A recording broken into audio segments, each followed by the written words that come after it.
জাহানারা লেখিকা জান্নাত মুন পর্ব 2324।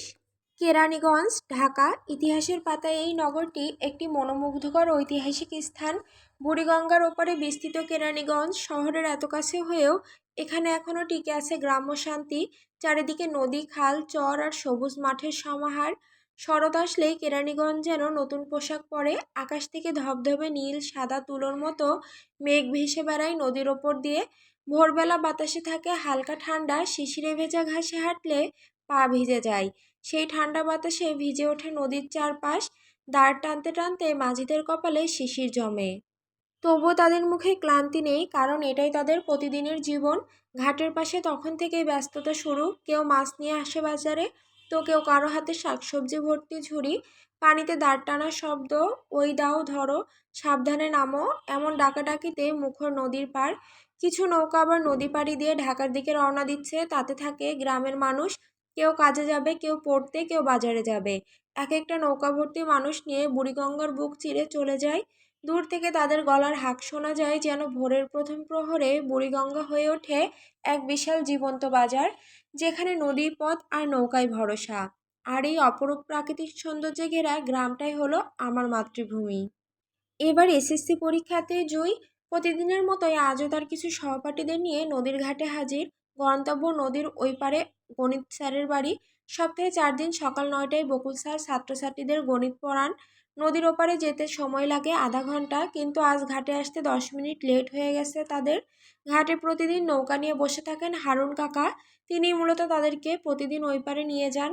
তবে আজ এই নৌকায় 3জন ব্যক্তি আগেই উঠে গেছে, সেসবে নজর নেই কারোর। সকলেই তাড়াহুড়ো করে নৌকায় উঠে বসে। শেষে জুইও তাড়াতাড়ি উঠতে গিয়ে আগে থাকা একজন ব্যক্তির সাথে ধাক্কা লাগে। আচমকা ধাক্কায় তাল সামলাতে না পেরে উভয়ই নৌকা থেকে পড়ে যায়। যেহেতু এখনো নৌকা ঘাট থেকে যায়নি, তাই জুই আর ওই লোকটা ঘাটের কাদার উপর পড়েছে। জুয়ের পরনে গাঢ় গোলাপি রঙের একটা গাউন। পিঠে পড়া চুলগুলো বেনুনি করে কাঁধের একপাশে যত্ন করে ফেলে রেখেছে। পিঠে থাকা স্কুল ব্যাগটা সহ সারা শরীর এখন কাদায় ছড়াছড়ি। জুই পড়ে যেতেই ভুবন কাঁপিয়ে চিৎকার করে উঠল। সাথে সাথে নৌকা থেকে নেমে আসলো জুয়ের বান্ধবীরা। তাদের মধ্যে মিনা আর সোমা হলো জুয়ের বেস্ট ফ্রেন্ড।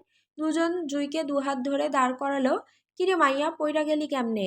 সোমার কথায় জুই কানে তুলল না, বরং আচমকা চেঁচিয়ে উঠল, এই কোন বাঙ্গির বাচ্চা আমারে ধাক্কা মারছস? অতিরিক্ত রাগে দুঃখে কাদা মাখা ফর্সা চোখ মুখ লাল হয়ে গেছে। তখনই পেছন থেকে একটা পুরুষালী কণ্ঠ স্বর তাদের কানে বাড়ি খেলো, হোয়াট দ্য হেল! সকলে পেছনে তাকাতেই চোখ আটকালো একজন সুদর্শন পুরুষের ওপর, যে বর্তমানে কাদার স্তূপে পরিণত হয়েছে। যখন নিজের কর্দমাক্ত শরীরে দৃষ্টি বুলাতে ব্যস্ত, তখনই নৌকা থেকে নেমে এসে লোকটাকে টেনে দাঁড় করালো আরো দুজন লোক। আরে ব্রো, পড়ে গেলি কিভাবে? পাপন নামের লোকটার কথায় কাদামাখা লোকটা জুয়ের দিকে ক্ষেপা দৃষ্টিতে তাকালো। সেই দৃষ্টি অনুযায়ী বাকি দুজনে তাকাতেই চোখ বড় বড় হয়ে গেল। কাদামাখা শরীরে জুইও ক্ষেপা দৃষ্টিতে তাকিয়ে আছে। তখন সবুজ নামের লোকটা অবাক হয়ে বলল, মাহিন, তুই একটা মেয়ের সাথে ধাক্কা খেয়ে পড়লি? এটা বলেই সবুজ আর পাপন চোখাচোখি করেই উচ্চস্বরে হেসে দিল। এতে মাহিন আর জুই রাগে একসাথে চেঁচিয়ে উঠল। জুই আর মাহিন একে অপরের দিকে এগিয়ে গিয়ে আঙুল তাক করল। হাউ ডেয়ার ইউ মিস, আপনার সাহস কিভাবে হলো আমাকে ধাক্কা মেরে ফেলে দেওয়ার? মাহিনের কথায় জুই দ্বিগুণ চেঁচিয়ে উঠল, বালের আলাপ জুড়ছেন আমার সাথে? আমি আপনাকে ধাক্কা মারছি নাকি আপনি আমাকে ধাক্কা মেরেছেন? হোয়াট? আমি আপনাকে ধাক্কা মেরেছি? তাহলে কি আমি মেরেছি? অসভ্য বদমাশ লোক, মেয়ে দেখলেই গায়ে পড়ার ধান্দা। এক নাগাড়ে জুই বকাঝকা করেই যাচ্ছে। জুয়ের কথার মধ্যে মাহিন বাখারা হয়ে পড়েছে। এক টাইমে এতটা ঝগড়াটে কিভাবে হয়, এটা হয়তো জুইকে না দেখলে বুঝতেই পারতো না। এদিকে জুইকে মিনা আর সোমা টেনে টুনে দূর নিয়ে গেছে। আরে বইন, দোষটা তো তোরই। তুই এভাবে না উঠলেই তো লোকটা পড়ে যেত না। মিনার কথায় জুই আরও চেতে ওঠে। হ্যাঁ হ্যাঁ, এখন তো সব দোষ আমারই, দেখবি। সুন্দর স্যারাইন দেখছোস না? মিনাকে একচোট ঝেড়ে এবার সোমাকে চেপে ধরল জুই। তুই মাগি, তোর কারণেই আজ লেট হয়েছে। আরও তলা ভরের খাগা। এসবের মধ্যে আজ আর ওদের 3জনের প্রাইভেটে যাওয়া হলো না। এদিকে হারুন কাকা বাকিদের নিয়ে নৌকা ছেড়ে দিয়েছে আরও 5 মিনিট আগে। রাগে রিনা আর সোমাকে গালি দিতে দিতে জুই ওদেরকে নিয়ে নদীর ঘাট ত্যাগ করে বাড়ির উদ্দেশ্যে। এদিকে মাহিনরা এখনও ওদের দিকে যাওয়ার দিকেই পলকহীন তাকিয়ে আছে। সেভাবে মাহিন বলল, oh my god, I have never seen such a crazy girl in my life. Papon আর সবুজও একইভাবে তাকে প্রত্যুত্তর করল, আমরাও ভাই। সকাল 10টা বাজে। দেখতে দেখতে ইরফানের অ্যাক্সিডেন্টে 10 দিন পেরিয়ে গেল। আর চৌধুরী বাড়িতে যেন উৎসব লেগে গেছে। আমি আজ সকালে উঠে পড়তে বসেছিলাম। নিচে এসে দেখি সকলে ব্যস্ততার মধ্যে আছে। কাকিয়া, পলি আর কাজের মেয়ে লতা হাতে হাতে কাজ করছে। আমিও গিয়ে তাদেরকে হেল্প করতে লাগলাম। যদিও সকলে আমাকে রান্নাঘর কিংবা বাড়ির কোনো কাজ করতে দেয় না। এত এত রান্না করতে দেখে কাকিয়াকে প্রশ্ন করলাম, কেউ কি আসবে কাকিয়া? এত এত আইটেম করছো যে? আমার কথায় কাকিয়া মুচকি হেসে উত্তর দিল, আসলেই দেখতে পাবে বড় বৌমা। আমি পলিকে চোখে ইশারা করে জানতে চাইলাম। সেও মুচকি হেসে ঠোঁট উল্টালো। তার মানে সেও কিছু জানে না। আমি আর কিছু বললাম না। বেশ কিছুক্ষণ কাজ করার পর কাকি আমাকে আর পলিকে রেস্ট নিতে বলল। তাই আমি আর পলি 2 কাপ চা নিয়ে রান্নাঘর থেকে বেরিয়ে আসলাম। লিভিং রুম আজকে ফাঁকা পড়ে আছে। বেশ কিছুদিন ধরে ইরফানকে সময় দেওয়ার ফলে নাবিলা চৌধুরী অফিসে যেতে পারেনি। তাই আজ বোনকে হাসপাতালে পাঠিয়ে তিনি অফিসে চলে গেছেন। অন্যদিকে ইকবাল চৌধুরী আর ইরহাম চৌধুরী বিজনেস প্লাস রাজনীতি নিয়ে ব্যস্ত সময় পার করছেন। আমি আর পলি সোফায় বসে গল্প করছি। তখনই ইতি এসে আমার পাশে বসে। মেয়েটার চোখ মুখ আগের চেয়ে অনেকটা শুকিয়ে গেছে। কয়েকদিন পরে এসএসসি পরীক্ষা দিবে, তাই আজকাল বেশিরভাগই রুমে বসে বসে পড়াশোনা করে। কি হলো ইতি, মুখ এভাবে গোমড়া করে রেখেছো কেন?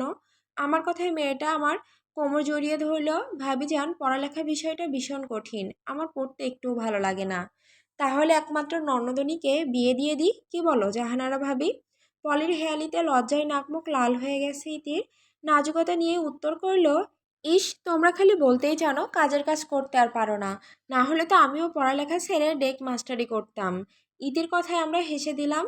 তো ডেক মাস্টারি করতে কষ্ট লাগবে না? আমার কথার সাথে সাথে মাথা ঝাঁকালো ইতি। একটুও লাগবে না। এই যে পলি ভাবি করে না, ভাবির কি কষ্ট লাগে নাকি? তাই আমার ডেক মাস্টারি করতে কষ্ট লাগবে না। আমি আর পলি একমাত্র ননদিনীর কথায় আবার হেসে দিলাম। তখনই পেছন থেকে আরেকজনের কণ্ঠস্বর কানে আসে, হোয়াট ইজ ডেক মাস্টারি? আমরা পিছনে তাকিয়ে দেখার আগেই আমার আর পলের মাঝখানে ধপাস করে বসে পড়ল নোহা। এই মেয়েটার উপর আমার বহুত রাগ, অথচ প্রকাশ করতে পারছি না ওর এমন সব আচরণে। মেয়েটা সারাক্ষণ আমার সাথে ডলাডলি করে বেড়ায়। কত গালাগালি করি, তবুও লজ্জার লটাও ওর মধ্যে দেখতে পাই না। কি হলো প্রিটি গার্ল, বলো। এই মেয়ে, যা বোঝো না তা নিয়ে এত প্যান প্যান করো কেন? তোমার কি বয়স হয়নি এটুকু বোঝার যে তোমার এসব ডিসগাস্টিং বিহেভিয়ারে অনেক মানুষ বিরক্ত হয়? আমার বিরক্তিতে কান দিল না মেয়েটা। নিজের মতো করে আবার বকবক শুরু করে দিল। ওএমজি, কি খাচ্ছ? এবার রাগে আমার চোয়াল শক্ত হয়ে এলো। চোখে কি দেখতে পাচ্ছ না চা খাচ্ছি? তুমি টি লাইক করো, বাট আমি করি না। আমি তো এভরিডে টির বদলে ওয়াইন খাই, ওটা খুব ইয়ামি। তুমি খাবে? তোমার মতো যাদের মাথায় গুয়ে ভরা তাদের নিয়ে খাও যত সব। আমার কথায় পলি আর রীতি মুচকি মুচকি হাসছে। নোহা ঠোঁট উল্টালো, ঠিক আছে, আজ আমিও তোমার মতো চা খাবো। এইটুকু বলে নোহা পলির দিকে তাকালো তার সব বিরক্তি নিয়ে। তারপর আদেশ করে বলে, হেই ডার্টি চিপ গার্ল, আমার জন্য এরকম করে টি বানিয়ে আনো। নোহার কথা শুনে পলির হাস্যোজ্জ্বল চেহারাটা নিভে গেল তৎক্ষণাৎ। চোখগুলোর সাথে সাথে জলজল করে উঠল। এভাবেই পলি উঠে যেতে নিলে আমি বাধা দেই। How dare you! তুমি কোন সাহসে পলিকে চিপ বললে? ও তো চিপই, চোখ উল্টে উত্তর করলো নোহা। আমি পলির মিয়ে যাওয়া চেহারা একবার দেখে শক্তভাবে নোহাকে উত্তর দিলাম, ওকে, পলি চিপ, আমিও চিপ, সো দূরত্ব বজায় রাখবে। নেক্সট টাইম যদি আমার সাথে ঘষাঘষি করতে দেখি, তাহলে বিষয়টা খুব খারাপ হয়ে যাবে। কেন কেন? তুমি চুপ কেন হতে যাবে প্রিটি গার্ল? বেবি আমাকে বলেছে তুমি হাই ক্লাস ফ্যামিলির মেয়ে। আমি নোহাকে সূক্ষ্ম চোখে ভালো করে পরখ করলাম, কিন্তু তাকে তার উত্তর দেওয়ার আগেই কানে আসে টিভির শব্দ। ব্রেকিং নিউজ, আজ কেরানীগঞ্জ বুড়িগঙ্গা নদীতে ভাসমান অবস্থায় একজন দম্পতির রক্তাক্ত লাশ উদ্ধার করে নৌবাহিনী। ময়নাতদন্তের জন্য পুলিশ লাশ দুটোকে নিয়ে গেছে। এখানে মৃত্যুর আসল কারণ জানতে না পারলেও লাশ দুটোর পরিচয় পাওয়া গেছে। দম্পতি তার একমাত্র সপ্তদশী কন্যাকে নিয়ে গাজীপুর থেকে কেরানীগঞ্জ আসছিলেন। তবে পথেই দুর্ঘটনা ঘটে। তবে মেয়েটির এখনও কোনো খোঁজ পাওয়া যায়নি। আমার সম্পূর্ণ মনোযোগ নিউজে চলে গেছে নিমিষেই। এদিকে লাশের কথা শুনেই ইতি আমার সাথে চেপে বসে। ইতি স্বভাববশত রুক্ষ, লাশ এসবে ভীষণ ভয় পায়। সাধারণ যে কোনো মানুষই ভয় পাবে। আমি ইতিকে এক হাতে আগলে পলের দিকে তাকিয়ে প্রশ্ন করলাম, মাত্র কোন জায়গার নাম বলল নিউজে? কেরানীগঞ্জ বুড়িগঙ্গা নদী। তৎক্ষণাৎ পলের দিক থেকে উত্তর পেয়ে গেলাম। আমি কি ভেবে তাড়াতাড়ি উঠে দাঁড়ালাম। আমি যখন এখান থেকে চলে যাচ্ছি, তখন পেছন থেকে নোহার অনেকগুলো ডাক শুনতে পেলাম। এই মেয়েটা কি সবসময় মাতাল হয়ে থাকে কিনা বুঝতে পারি না।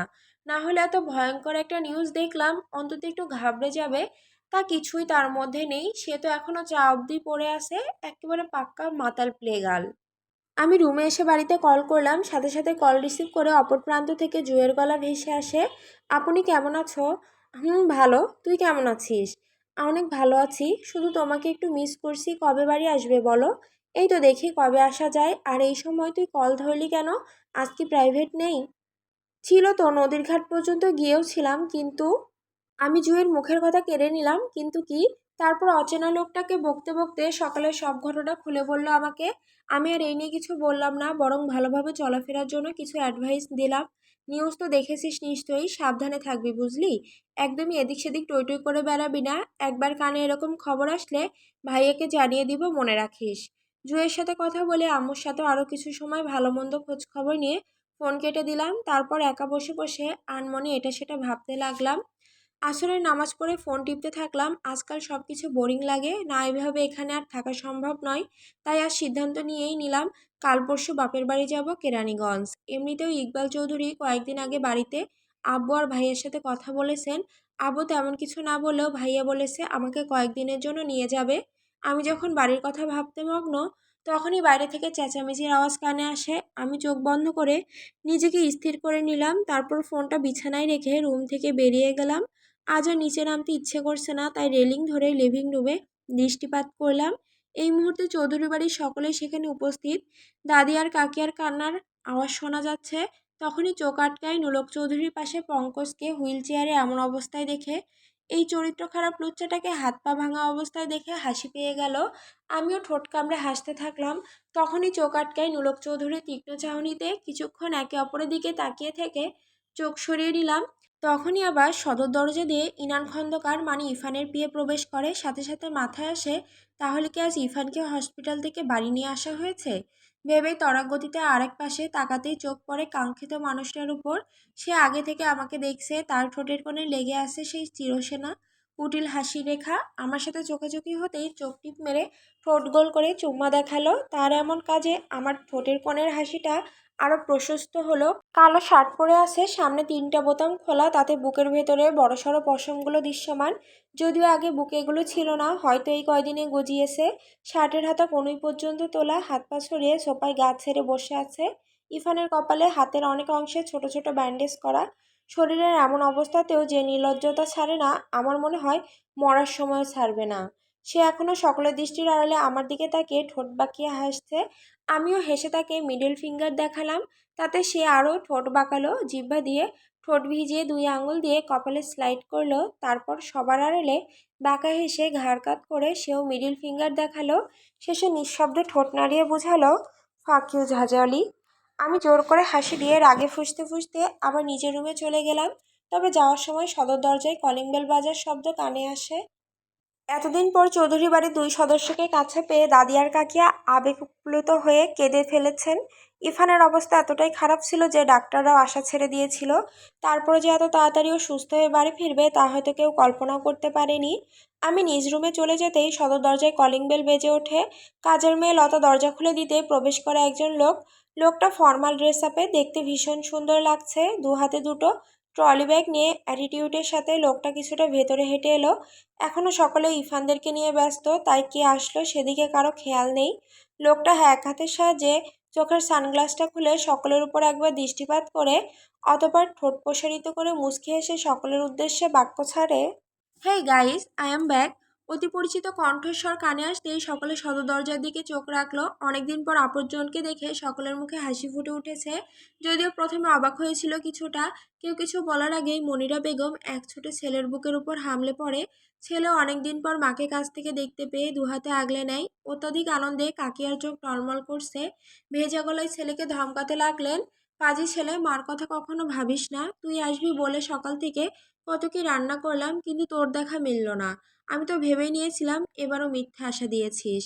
মায়ের কান্না মিশ্রিত কণ্ঠে কথাগুলো শুনে মাহিন তার মাকে আরো শক্ত করে বুকের সাথে আগলে ধরল। কাকিয়ার মাথায় থুতনি ঠেকিয়ে নরম কণ্ঠে বলে, আর বলো না মম, আমার সাথে পাপনও দেশে ফিরেছে। তখনও জোর করে ওদের গ্রামে নিয়ে গেছে। সেখানে আমার আরও কিছু কলেজ ফ্রেন্ড ছিল। এতগুলো বছর পর দেখা হবে তাই আর না করতে পারিনি। মা ছেলের কথার মাঝে বাকিরাও এসে মাহিনের সাথে কথা বলতে থাকে। ইরহাম চৌধুরী মাহিনের কাঁধে হাত রেখে বলে, কি আব্বু, আজ যে দেশে আসবে আমাদেরকে তো জানালে না? বাবাকে কাছে পেয়ে তাকেও জড়িয়ে ধরলো। কি বলো আব্বু, আমার দুই ভাই হাসপাতালে আর আমি ছোট ভাই হয়ে দেখতে আসবো না? ছেলেটা জার্নি করে এসেছে, এখনো তোমরা ওকে দাঁড় করিয়ে রেখেছো? ইকবাল চৌধুরীর গলা শুনতে পেয়ে মাহিন ওনাকে জড়িয়ে ধরলো। বড় আব্বু, তুমি কেমন আছো? আলহামদুলিল্লাহ, ভীষণই ভালো। আফটার অল বাড়ির সকল ছেলে আজ একসাথে। তো কখন দেশে আসলে? জি, রাত 3টার ফ্লাইটে বিডিতে ল্যান্ড করেছি। তারপর আর কি, বন্ধুদের সাথে রাতটা কেরানীগঞ্জে কাটিয়েছি। রাতে না হয় সিলেট, তাহলে সারাদিন গেল। সবে বাসায় আসলে? নাবিলা চৌধুরীর কথা শুনে সেদিকে তাকিয়ে মেকি হাসলো। নাবিলা চৌধুরীকে জড়িয়ে ধরে মাহিন। বড় মা, কেমন আছো তুমি? তোমাকে যে কত মিস করতাম, কি বলবো। নাবিলা চৌধুরী মাহিনের মাথায় হাত বুলিয়ে দিতে দিতে বললেন, আইনো বেটা, আমাদের ছেলেমেয়েরা আমাদেরকে কতটা ভালোবাসে তা বোঝাতে হবে না, আমরা জানি। মাহিন সোজা হয়ে দাঁড়ায়। আমি তোমাদের সকলকে সারপ্রাইজ দেওয়ার জন্যই বলে আসিনি, শুধু মমকে জানিয়ে রেখেছিলাম। আর বাসায় আসতে লেট হওয়ার কারণ হচ্ছে, কিরে ভাই, রোগী সব এইখানে আর তুই ওইখানে কি বাল ফেলছিস? ইরফানের কণ্ঠ কানে যেতেই ওর দিকে তাকালো মাহিন। ইরফান গা ছেড়ে সোফায় বসে আছে, ঘাড়টা হালকা বাঁকিয়ে মাহিনের দিকে তাকিয়ে আছে। মাহিন ইরফানের সাথে সোফায় বসে পড়ল। ব্রো, কেমন আছো এখন? আমি আবার কোন জীবনে খারাপ ছিলাম রে? ইরফানের হেয়ালি কথায় হেসে দিল মাহিন। সে তো তুমি অলওয়েজ চাঙ্গা থাকো, আমি জানি। আর এখন তো বউ পেয়ে আরো বেশি। মাহিনের কথা ইরফান দোতলার দিকে তাকিয়ে শীষ বাজালো, যেখানে একটু আগে আমি দাঁড়িয়েছিলাম। মাহিনও দৃষ্টি অনুযায়ী ওইদিকে একবার তাকিয়ে ইরফানের বাহু চাপড়ে দিল। যা ভাই, আমাকে দেখা শেষ হলে ল্যাংড়াটাকে দেখ। ইরফানের ইশারা অনুযায়ী মাহিন সহ সকলে ওইদিকে তাকালো। ওদিকে ল্যাংড়া বলায় পঙ্কজের চোয়াল শক্ত হয়ে এসেছে। সে আগে ইরফানের দিকে তাকিয়ে, গত 7 দিনে ইরফান পঙ্কজকে যে পরিমাণ জ্বালিয়েছে, অন্য কেউ থাকলে হয়তো পাগল হয়ে যেত। পঙ্কজকে রাখতে দেখে ইরফান চোখ মেরে ঠোঁট বাঁকালো। ইরফান আর পঙ্কজকে থামাতে ইমরান আর মাহিন শুকনো কাশলো। পঙ্কি ভাই, কেমন আছো? মাহিনের গলার আওয়াজ শুনে ইরফানের দিক থেকে খ্যাপা দৃষ্টি সরিয়ে নিল। খুব কষ্ট করে ঠোঁটে মৃদু হাসি ঝুলিয়ে প্রত্যুত্তর করলো, দেখে কি মনে হচ্ছে? মাহিন বলার আগেই পঙ্কজের মুখের কথা কেড়ে নিল ইরফান।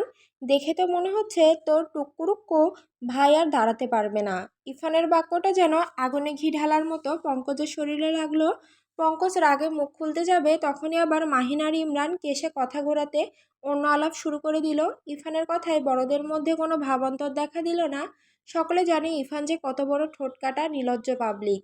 পুরো লিভিং রুম হইচইপূর্ণ। মাহিন সকলের সাথে কথাবার্তা বলছে। এদিকে এতক্ষণ পর হইচই আওয়াজে ঘুম ভাঙে নোহার। ঢুলু ঢুলু পায়ে হেঁটে চোখ কসলাতে কসলাতে লিভিং রুমে হাজির হয় সে। পুরোপুরি চোখ খুলতেই চোখ আটকায় ইরফানকে দেখে। আর কি, এক চিৎকারে পুরো চৌধুরী বাড়ি কাঁপিয়ে দিল মেয়েটা। সকলে ওর দিকে তাকানোর আগেই এক দৌড়ে ইরফানের দিকে আসতেই হঠাৎ ব্রেক কষে। উপস্থিত সকলের দৃষ্টি নোহাতে আবদ্ধ। তেমনি মাহিন ও নোহার দিকে তাকিয়ে হঠাৎ এত সুদর্শন পুরুষকে দেখতে পেয়ে পা থেমে যায় নোহার। মাহিনের দিকে তাকিয়ে থেকে কয়েকটা ঢোক গেল মেয়েটা। কি হচ্ছে কি নেহা? এক্ষুনি তো পড়ে যেতে। নোলক চৌধুরীর কথা কানে তুলল না মেয়েটা। সে তার শর্টকাট চুলগুলোকে সুন্দর করে কানে গুজে মাহিনকে হাত নাড়িয়ে হাই দিল। মাহিনও মৃদু হেসে হাই দিল। তারপর আবার সকলে আড্ডায় মেতে উঠল। কাকি আর পলি সকলের জন্য বিভিন্ন ধরনের শরবত, পাকোড়া, পিঠা এনে দিল। নোহা আস্তে আস্তে ইরফানের পাশ ঘেঁষে বসে পড়ল। তার দৃষ্টি এখনো মাহিনতে আবদ্ধ। কিরে শালি, কয় কেজি শশা বেগুন খেয়ে দিলি এই কদিনে? ইরফানের কথা কানে যেতেই তার দিকে দৃষ্টিপাত করলো নোহা। আবারও দুটো ঢোক গেলেই জিহ্বা দিয়ে ঠোঁট ভিজিয়ে ইরফানকে বলল, বেবি, ওটা কতটুকু হবে? নোয়ার ইশারা অনুযায়ী ইরফানও মাহিনের দিকে তাকালো। একবার মেপে দেখতে পারিস। ইরফান ঠোঁট কামড়ে উত্তর দিল। নোহার চোখ মুখ জল করছে ইরফানের কথা শুনে। ইরফান শুধু তাকিয়ে দেখলো খুশিতে গদগদ করা নোহাকে। তারপর অস্পষ্টভাবে বিড়বিড় করলো, শালি জিনিস একটা। বিকেল পেরিয়ে সন্ধ্যা নামলো। আজ কয়েকদিন পর আকাশে পুরো চাঁদের হদিশ মিলল। কদিনের কুত্তামরা গরম থাকায় বাইরে বাতাসে ছিটে ফোটাও ছিল না। তবে বিকেল থেকেই দক্ষিণ দিক থেকে শীতল হাওয়া বইছে। আমি মাগরিবের নামাজ আদায় করে বেলকনিতে এসে দাঁড়ালাম। খুব ভালো লাগছে এই ঠান্ডা হাওয়াটা। বিকাল থেকেই নিচে হই হুল্লোড় হচ্ছিল, এখন চেঁচামেচির আওয়াজ কম আসছে। মনে হয় সকলে রেস্ট নিতে লিভিং রুম ত্যাগ করছে।